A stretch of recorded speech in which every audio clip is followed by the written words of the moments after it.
El 1 de mayo en Bolivia, la historia cruda que nadie te cuenta. Siglo XX. El 1 de mayo no es una fecha creada por decreto sin historia detrás.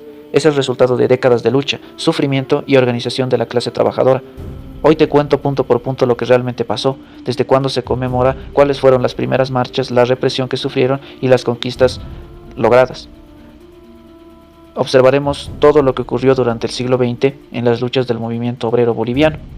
Aclarar de que este video es desde un carácter de resumen, pero es importante recordar cada uno de los puntos y cada momento histórico en específico que se llevaron a cabo en los 1 de mayo de cada periodo, como también llevados a cabo en la misma lucha obrera y a partir de ello generando nuevos simbolismos dentro. El inicio, primeras conmemoraciones y realidad. La primera vez que el Estado boliviano reconoció oficialmente el 1 de mayo como fecha de los trabajadores fue en 1906, durante el gobierno de Ismael Montes. Ese es un dato histórico confirmado, pero antes de 1890 ya existían reuniones pequeñas y secretas de artesanos, tipógrafos y zapateros que conocían la historia de los mártires de Chicago y se reunían para leer pequeños manifiestos porque en esos tiempos estaba prohibido todo acto público. ¿Cómo se vivía en esa época? La jornada de trabajo era de 12 a 14 horas diarias, sin descanso semanal, ni vacaciones, ni seguro médico. Si un obrero se enfermaba o se accidentaba, quedaba en la calle sin nada.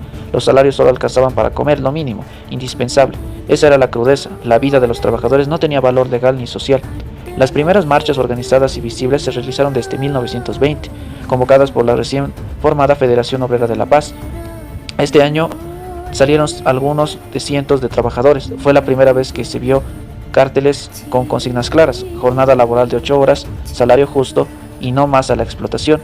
Y también fue la primera vez que la policía intervino para dispersar las manifestaciones, aunque, como bien se aclaró, no fueron tan masivas en estos momentos, pero fue el inicio de una chispa que posteriormente se iba a ir reconociendo durante el tiempo. Años 1920 y 1930, represión y crecimiento. Desde entonces el 1 de mayo se convirtió en una fecha principal de movilización. En 1923 en Oruro una marcha de mineros fue atacada por fuerzas del orden. En 1927 en Potosí, al bajar los mineros de los cerros para marchar, la policía bloqueó las calles y hubo enfrentamientos. Algunos trabajadores fueron despedidos de inmediato, al volver a sus puestos como castigo por haber participado. En 1920 y 1930, ser obrero y reclamar era sinónimo de ser considerado enemigo del orden. Curiosamente, lo que está pasando hoy en Bolivia también. Las empresas mineras que dominaban la economía en sus inicios de plata y posteriormente del estaño tenían sus propios guardias armados. Los campamentos mineros eran lugares aislados, sin agua potable ni servicios, y la silicosis enfermaba y mataba a los trabajadores antes de los 40 años. Esa fue la realidad cruda documentada por los informes de la época. El año de la sangre y 1952. Hay una fecha clave que es muy dolorosa de recordar: el 1 de mayo de 1949. Este año las organizaciones obreras convocaron una huelga nacional y marchas en todo el país. La respuesta del gobierno de Enrique Herzog y su vicepresidente Mamerto Urriola-Goitia fue la represión abierta.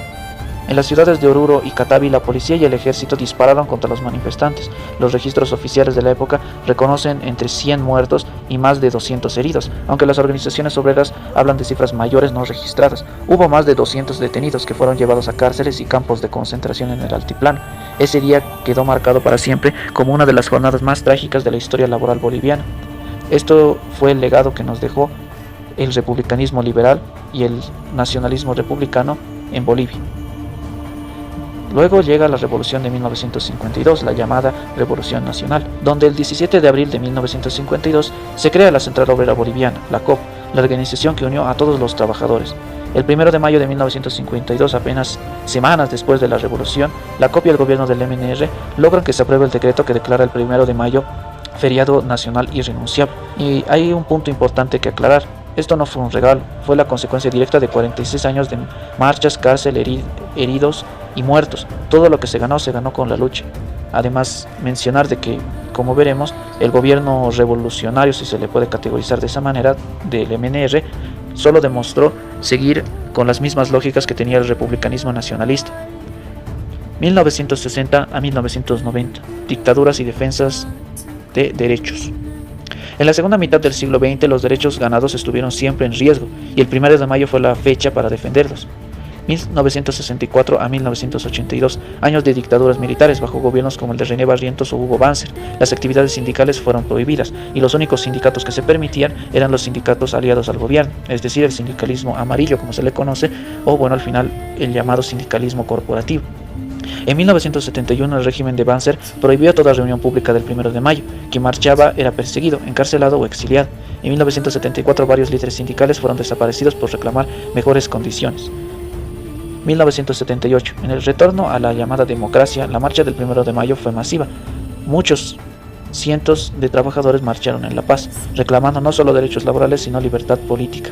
1978 todavía no regresó a la democracia, pero ya se estaban dando pasos hacia aquella para ir en contra de las dictaduras militares. Años 80. Con la crisis económica y la hiperinflación, el 1 de mayo se usó para exigir salarios que alcanzaban para sobrevivir. En 1985, bajo medidas económicas duras, miles marcharon para protestar contra el despido masivo de trabajadores estatales. Esto fue en el llamado 21060 y el inicio del neoliberalismo en Bolivia. En resumen, desde 1906 se conmemora oficialmente a nivel estatal el 1 de mayo. Desde 1920 hay primeras marchas organizadas, aunque todavía pequeñas, donde hubieron represiones, muertes y cárceles también desde 1923 a 1949 y todo el periodo de las dictaduras. Las conquistas en 1952 son fruto de estas décadas de lucha real. El 1 de mayo en Bolivia es la historia de gente que no se rindió a pesar de todo. Todo lo que se cuenta aquí es la historia probada. Es la memoria de lo que costó tener lo que hoy tenemos.